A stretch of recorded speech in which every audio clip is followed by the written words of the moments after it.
শহরকে প্লাস্টিক মুক্ত করতে ফের উদ্যোগ নিল শিলিগুড়ি পুর নিগম। রীতিনীতি মেনে ঢাক ঢোল পিটিয়ে শহরে প্লাস্টিক ক্যারিব্যাগ নিষিদ্ধের প্রচার শুরু হলেও কিছুদিন পরেই ফের পুরনো ছন্দে ফিরে যায় শহরবাসী। নিষেধাজ্ঞা উপেক্ষা করে সর্বস্তরে মানুষ ফের ব্যবহার করতে শুরু করেন প্লাস্টিক ক্যারিব্যাগ। শহরের বিভিন্ন স্বেচ্ছাসেবী সংগঠনও এই অভিযানে সামিল হলেও তা স্থায়ী কোনো প্রভাব ফেলতে পারেনি। ব্যবসায়ীদের একাংশের মতে, যতক্ষণ না উৎপাদন বন্ধ হচ্ছে ততদিন এর ব্যবহার পুরোপুরি রোধ করা সম্ভব নয়। এই বাস্তবতাকে মাথায় রেখে এবার প্লাস্টিক উৎপাদন বন্ধের দিকেই জোর দিতে চাইছে শিলিগুড়ি পৌর নিগম।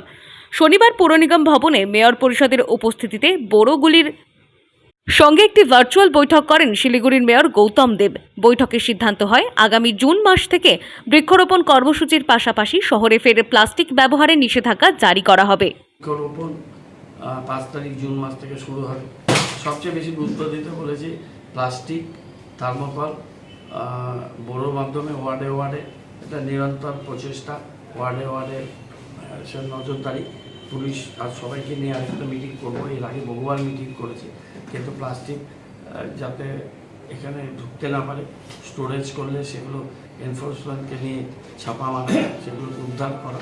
আর হচ্ছে ম্যানুফ্যাকচারিং ইউনিট শিলিগুড়ির আশেপাশে যদি থাকে, রাজগঞ্জ ব্লকেরও ইস্টার্ন বাইপাসের ধার দিয়ে এদিককার জলপাইগুড়ি ডিস্ট্রিক্ট বোর্ড, ডিস্ট্রিক্ট অ্যাডমিনিস্ট্রেশনকে নিয়ে ওটা দেখতে হবে। আর নজরদারিটা বড় থ্রু দিয়ে যাতে পড়ে, সেটার জন্য আজকে আমাদের ভার্চুয়াল মিটিংটা ছিল।